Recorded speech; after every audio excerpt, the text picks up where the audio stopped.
ദൈവത്തിന് മഹത്വം.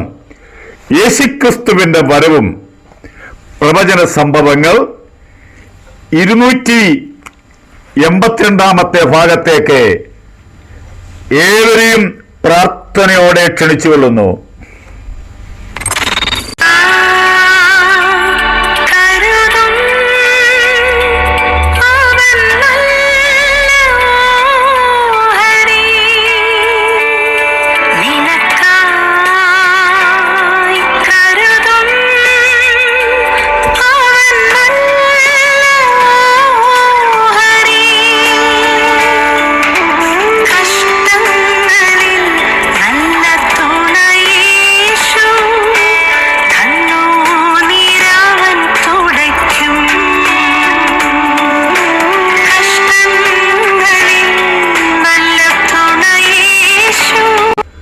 അടുത്ത ഭാഗം ക്രിസ്തുവിന്റെ വരവ് സാമൂഹിക സംഭവങ്ങൾ അഥവാ സമൂഹത്തിലെ സംഭവങ്ങളെ നമുക്ക് ചിന്തിക്കാം. ഇന്ന് ഇതുപോലെ മനുഷ്യൻ വിദ്വേഷമുള്ള ഒരു കാലം ഉണ്ടായിട്ടില്ല. മനുഷ്യൻ അന്യോന്യം പകയ്ക്കുന്നു, കൊല്ലാൻ ഒരു മടിയുമില്ല. പണം കൊടുത്താൽ അതിന് കൂലിക്കാരുണ്ട്, തല്ലാനും കൊല്ലാനും. സമൂഹത്തിലെ അത്രമാത്രം വഷളത്വം വർദ്ധിച്ചു വന്നിരിക്കുന്നു. മത്തായി സുവിശേഷം 24:10 അന്യോന്യം ഏൽപ്പിച്ചു കൊടുക്കും, ഒരു പ്രശ്നവുമില്ല. ഇവിടെ ഒരു മനുഷ്യനെ കൊല്ലുന്നതിന് ഒരു ഭയമില്ലാത്ത കുറച്ചാൾക്കാര്. പക്ഷെ ഒരു കാര്യം കർത്താവ് പറഞ്ഞു, വാളെടുക്കുന്നവൻ വാളാൽ നശിക്കും. അവനവൻ ശരീരത്തിൽ ഇരിക്കുമ്പോൾ ചെയ്യുന്നത് എന്തായിരുന്നാലും അവനതിന്റെ പ്രതിഫലം കിട്ടിയിട്ടേ ഭൂമിയിൽ നിന്ന് മാറുകയുള്ളൂ എന്നും കൂടെ ഓർത്തുകൊള്ളുക. നമുക്ക് അടുത്ത ഭാഗത്തേക്ക് വരുമ്പോഴേ ആത്മഹത്യ. നമ്മുടെ ഇന്ത്യ മഹാരാജ്യത്തിന്റെ ചെറിയ സംസ്ഥാനമാണ്, 3 കോടി ചില്ലറയാണ് ഇവിടുത്തെ ജനങ്ങള്. പക്ഷേ നമ്മുടെ ഇന്ത്യയിൽ ഏറ്റവും അധികം ആത്മഹത്യ നടക്കുന്നത് കേരളത്തിലാണ്. അതിന്റെ കണക്കിനെ പറ്റി ഞാൻ ഒന്ന് അന്വേഷിച്ചു. നാഷണൽ ക്രൈം റെക്കോർഡ്സ് ബ്യൂറോ വെളിപ്പെടുത്തിയ ഇപ്രകാരമാണ്. എന്റെ കണ്ടുപിടുത്തമൊന്നുമല്ല, അത് നമ്മുടെ ഇപ്പോഴത്തെ കണക്കാണ്. ഇന്നും മനുഷ്യൻ ശരാശരി 25 പേര് ആത്മഹത്യ ചെയ്യുന്നു. ഇവരെല്ലാവരും പാവങ്ങളല്ല, എല്ലാ രീതിയിൽപ്പെട്ടവരാണ്. കോടീശ്വരന്മാരുണ്ട്, ഒന്നുമില്ലാത്തവരുണ്ട്. ആത്മഹത്യ ജീവിക്കാൻ പറ്റുകയില്ല, ജീവിതം മടുത്തു, ഇനി ഒരു രക്ഷയില്ല, മരണമല്ലാതെ വേറെ ഒരു പോംവഴിയില്ല.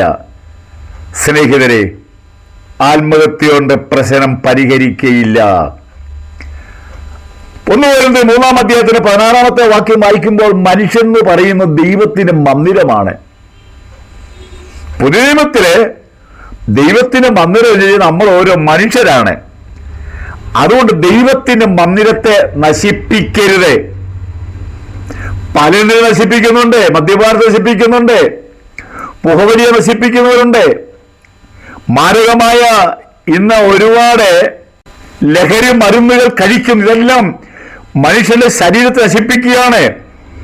ദൈവത്തിന് മന്ദിരത്തെ നശിപ്പിക്കരുത്. കാരണം മനുഷ്യൻ എന്ന് പറയുന്നത് ദേഹം, ദേഹി, ആത്മാവേ. ദൈവമില്ലെന്ന് പറയുന്നവനും അവനിൽ ആത്മാവുണ്ട്. ഈ ആത്മാവ് ആ മനുഷ്യനോട് വാദിച്ചുകൊണ്ടിരിക്കും, നീ ചെയ്ത് തെറ്റാണ്, തെറ്റാണ്, തെറ്റാണ്, തെറ്റാണ്. പക്ഷേ മനുഷ്യൻ കേൾക്കുന്ന ആളുകൾ രക്ഷയിലേക്ക് വരും. അനുസരിക്കാത്തവർ ഈ ലോകത്തിന്റെ ഗതിയിൽ തന്നെ പോകും എന്നും കൂടെ ഞാൻ ഒന്നും കൂടെ ഓർപ്പിക്കുന്നു. ആത്മഹത്യ മഹാപാപമാണ്. ഇതിന് പരിഹാരമുണ്ട്. യേശുക്രിസ്തുവിൽ നിന്ന് വിശ്വസിച്ച് ദൈവത്തോട് നിന്റെ വിഷമങ്ങൾ, വേദനകൾ വിളിച്ചു പറഞ്ഞാൽ പരിഹാരം തരുന്ന ഒരു ദൈവം ഉണ്ട് എന്നും കൂടെ ഞാൻ ഈ ചെറിയ ക്ലാസ്സിൽ നിങ്ങളെ ഓർപ്പിച്ചുകൊള്ളുന്നു. സക്കരിയ എന്നൊരു പ്രവാചകൻ വിളിച്ചു പറയുന്നു 8:10, മനുഷ്യന് കൂലിയില്ല, മൃഗങ്ങൾക്കും കൂലിയില്ല, പണ്ട് കാലങ്ങളിലെ വാഹനങ്ങളൊക്കെ നിയന്ത്രിക്കുന്നതും മൃഗങ്ങളായിരുന്നു. അപ്പൊ അത് മാറി. നമ്മുടെ പാടത്തെ പണിയെടുക്കുന്ന കാളകളായിരുന്നു, എന്നത് മാറി. ട്രാക്ടറായി. ചുമട് വഹിക്കുന്ന മൃഗങ്ങളായിരുന്നു, അത് മാറി. ഇപ്പൊ അതിനൊക്കൊന്നും കൂലിയില്ല. പിന്നെ മനുഷ്യനും കൂലിയില്ല. തൊഴിലില്ലായ്മ വർദ്ധിച്ചുകൊണ്ടിരിക്കുന്നു. അതുകൊണ്ട് വിദേശ രാജ്യത്തെ ഉള്ള ഒത്തിരി പേരെ ജോലി നഷ്ടപ്പെട്ടവരായി മടങ്ങിയെത്തുന്നു. ഇന്ന് ലോകത്തിലെ ഏറ്റവും ഭയപ്പെടുന്ന ഒരു കാര്യമാണ് മനുഷ്യനെ ജോലി നഷ്ടപ്പെടുകയാണ്. ജോലിയില്ല. കാരണം ഒരു ഓഫീസിൽ 10 പേര് ചെയ്യുന്ന ഒരു ജോലി ഒറ്റ കമ്പ്യൂട്ടർ കൊണ്ട് ചെയ്യാം. അതങ്ങനെ കണ്ടുപിടിച്ചിരിക്കുകയാണ്. വലിയ കമ്പനികളിൽ അവിടെ യന്ത്ര മനുഷ്യർ അല്ലെങ്കിൽ റോബോട്ടുകൾ ഏത് ജോലിയും ഒരു പ്രയാസം കൂടെ ചെയ്യാൻ ആ നിലയിൽ ക്രമീകരിച്ചു കഴിഞ്ഞു. ഇങ്ങനെ ഈ രീതി മുന്നോട്ട് പോയി കഴിഞ്ഞാൽ കൂലിയില്ലാതെ വരും, ജോലിയില്ലാതെ വരും. ഇന്ന് നമ്മുടെ കേരളത്തിലേക്ക് ഇറങ്ങി നോക്കിയാൽ മതി. ഇന്ന് നമ്മുടെ കേരളത്തിലെ പിടിച്ചുപറിക്കാരെ, മോഷണക്കാരെ ഇതെല്ലാം വർദ്ധിക്കുന്നത് കാര്യം പണിയില്ലെന്നേ. പണിയില്ലാത്തതുകൊണ്ട് ഒരു പണി കണ്ടുപിടിച്ചിരിക്കുകയാണ്. ഡെയിലി മോഷണം നടക്കുന്നുണ്ട്, ഇവരൊക്കെ പിടിച്ചിരുന്നുണ്ട്. എന്നാൽ പിന്നെയും മോഷണം നടന്നുകൊണ്ടിരിക്കുകയാണ്. കാരണം അവർക്ക് പറ്റിയ ജോലി കിട്ടാത്തതുകൊണ്ട് വേറൊരു ജോലി കണ്ടുപിടിച്ചത് മാത്രമേ ഉള്ളൂ. ഇത് അന്ത്യകാലത്തെ സംഭവം കൂടെയാണ് എന്നും കൂടെ ഞാൻ സന്ദേശങ്ങളെ അറിയിക്കുന്നു. അടുത്തത് മയക്കുമരുന്ന്. ഭയങ്കര മാരകമായ വിഷമാണ്. ഇതൊരു പ്രാവശ്യം അതിന്റെ ടേസ്റ്റ് നോക്കിയാൽ അത് പിന്നെ കിട്ടിയില്ലെങ്കിൽ മനുഷ്യൻ ഭ്രാന്തനാകും. അത്ര മാരകമായ മയക്കുമരുന്നുകൾ നമ്മുടെ കേരളത്തിലെ പിടിക്കുന്നതിന് കയ്യും കണക്കില്ല. അത് ലക്ഷങ്ങളുടെ വിലയുള്ളതല്ല, കോടികൾ വീലുള്ള സാധനമാണ്. എന്നിട്ട് ഉണ്ടാക്കണമെങ്കിൽ ഒരുപാട് പണി ഉണ്ടായിരിക്കാം. അതുകൊണ്ടല്ലേ ഇത്തരം വില വരുന്നത്. എത്ര നോക്കിയാലും അത് പിന്നെയും ഓരോ പേരിട്ടിട്ട് വർദ്ധിച്ചു കൊണ്ടിരിക്കുന്നു.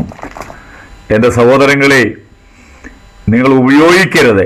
ഇന്ന് കോളേജുകളിലെ ആൺകുട്ടികളും പെൺകുട്ടികളും ഇത് ഉപയോഗിച്ച് മാനസികമായി തകർന്ന ഒരുപാട് ചെറുപ്പക്കാരികളും നമ്മുടെ കേരളത്തിലുണ്ട്. ദയവ് ചെയ്ത് ഇതൊന്നും മനുഷ്യന് ഉപയോഗമല്ല, മനുഷ്യൻ നശിപ്പിക്കുന്നതാണ്. ഈ ക്ലാസിന്റെ സമാപന ഭാഗം മന്ത്രവാദം. ഇന്നും മന്ത്രവാദം വർദ്ധിച്ചിരിക്കുകയാണ്. കാരണം നമുക്കറിയാവുന്ന കേസ് കെട്ടാണ്. എനിക്ക് ക്ലാസ്സിൽ പറയാൻ വയ്യാത്ത മഹാപാപങ്ങളാണ് ഈ മന്ത്രവാദികൾ ചെയ്യുന്നത്. പോലീസ് പിടിക്കുന്നു. അയ്യോ, വല്ലാത്ത കാലം എന്ന് പറഞ്ഞാൽ അവർക്ക് സാമ്പത്തികം ഉണ്ടാകാനോ പല കാര്യങ്ങൾക്ക് വേണ്ടി ഇതുങ്ങളെ പോലെ ആശ്രയിക്കുന്നു.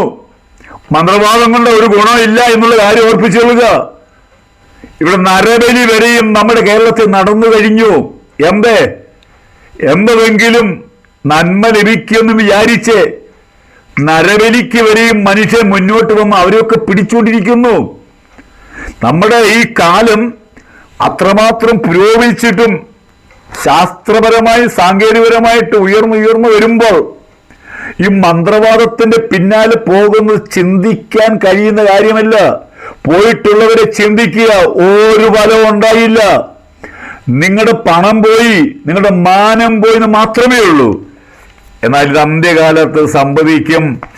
കർത്താവിന്റെ വരവ് അടുത്തിരിക്കുക. സഹോദരങ്ങളെ, ഒരുങ്ങുക എന്നുള്ള സന്ദേശത്തോടെ ഞാൻ എപ്പോഴും പറയുന്നതാണ്, ഭാരതത്തിനോട് പ്രാർത്ഥിക്കുക. വലിയ ആത്മീയ ഉണർവുണ്ടാകും. ദൈവം നമ്മളെ അനുഗ്രഹിക്കട്ടെ.